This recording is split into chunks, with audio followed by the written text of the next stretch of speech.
എനിക്ക് സാറിൻ്റെ ഒരു ചെറിയ ഹെൽപ്പ് വേണം. അയ്യോ, ഞാൻ അത്യാവശ്യമായിട്ട് സ്ഥലം വരെ പോവാണല്ലോ. ഞാൻ അതിലേറെ അത്യാവശ്യത്തിൽ നിൽക്കുകയാണ്. സാറിന് എനിക്ക് ഒരു ഫോൺ നമ്പർ തന്നിട്ട് സാറ് പോവാം. ആ ശരി. അല്ല, സാറിൻ്റെ നമ്പറല്ല, പിന്നെ സാറുമായിട്ട് ബന്ധപ്പെട്ട ആളുടെ നമ്പറാണ്. അതാരുടെ? സാറ് ജയിലിലായിരുന്നല്ലോ.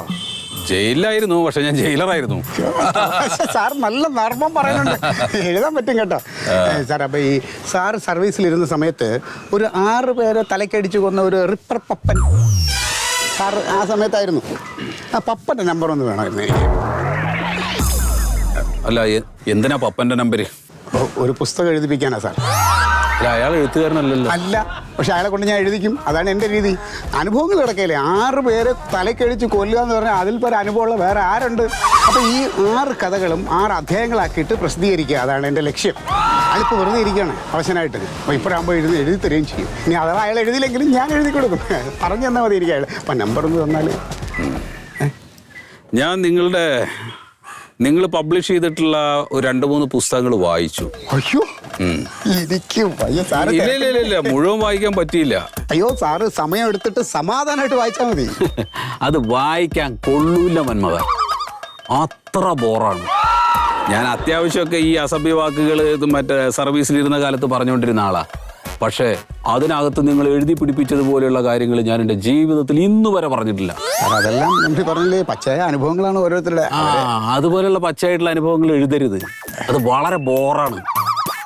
നിങ്ങൾ എന്തിനാണ് ഈ കള്ളന്മാരുടെയും പിടിച്ചുപറിക്കാരുടെയും കൊള്ളക്കാരുടെയും ഒക്കെ പിന്നെ ആത്മകഥകളൊക്കെ എഴുതിയിട്ട്, അതും തോന്നിയ പോലെ എഴുതിയിട്ട് നിങ്ങൾ ആളുകൾക്ക് വായിക്കാൻ കൊടുക്കുന്നത് എന്തിനാണ്?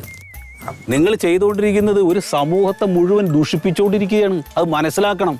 ഇവിടെ നല്ല നല്ല എഴുത്തുകാരുണ്ട്, നല്ല സാഹിത്യകൃതികളുണ്ട്, ആളുകൾ അതൊക്കെയാണ് വായിക്കേണ്ടത്, അല്ലേ? സാർ, ഞാൻ പറയുന്നത് അധിക പ്രസംഗമായിട്ട് സാർ എടുക്കരുത്. സാർ, നല്ല പുസ്തകങ്ങളും നല്ല എഴുത്തുകാരും നല്ല പ്രസിദ്ധീകരണങ്ങളും ഇഷ്ടംപോലെ ഉണ്ട്. അതൊന്നും വായിച്ചിട്ട് ഒരു മനുഷ്യന് നന്നായതായിട്ട് എനിക്കറിയില്ല. ആര് പറഞ്ഞു നന്നായിട്ടില്ല? ഒരുപാട് ആളുകൾ നന്നായിട്ട്, നിങ്ങളത് കാണുന്നില്ല, ആണ് പ്രശ്നം. സാർ, മാത്രമല്ല നമ്മുടെ ആളുകളെ സംബന്ധിച്ച്, മലയാളികളെ സംബന്ധിച്ച് വായിക്കാൻ അവർക്ക് താല്പര്യം പിടിച്ചുപറിക്കാരൻ്റെയും ഈ ബലാത്സംഗ വീരൻ്റെയും പെൺവാണിവക്കാരൻ്റെയും പിന്നെ ഈ പറഞ്ഞമാതിരി അപ്പുറത്തെ ഇപ്പുറത്തെ ഒളിഞ്ഞു നോട്ടം, പ്രണയം, ഇതൊക്കെയാണ് താല്പര്യം.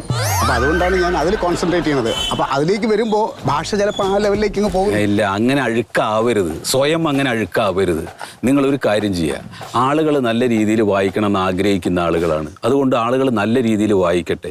ഈ വില കുറഞ്ഞ രീതിയിലുള്ള സംഗതികൾ എഴുതി കൂട്ടിയിട്ട് നിങ്ങളൊരു ദയവ് ചെയ്ത് ഈ സൊസൈറ്റീനെ നശിപ്പിക്കരുത്, എൻ്റെ റിക്വസ്റ്റാണ്. അതുകൊണ്ട് പപ്പൻ്റെ നമ്പറൊന്നും എൻ്റെ കയ്യിലില്ല. അപ്പോൾ ശരി. സാറ് പറഞ്ഞത് വളരെ ശരിയാണ്. ഞാനിങ്ങനെ ചിന്തിക്കായിരുന്നു സാറ് പറഞ്ഞപ്പോൾ തന്നെ. സമൂഹത്തിന് ഗുണമില്ലാത്ത കാര്യങ്ങൾ നമ്മൾ എന്തിനാ വെറുതെ ചെയ്ത സമയം ചെയ്യരുത്. അപ്പം അതുകൊണ്ട് ഈ സമൂഹത്തിന് നന്മയുള്ള ഒരു കാര്യത്തിന് സാറ് എൻ്റെ കൂടെ ഒന്ന് നിൽക്കുമോ, എന്നെ ഒന്ന് ഹെൽപ്പ് ചെയ്യുമോ? 100%. അപ്പോൾ സാറ് ഇപ്പം ഏതാണ്ട് ഒരു കുറേ വർഷത്തെ സർവീസ് ഉണ്ടല്ലോ ജയിലറായിട്ട്.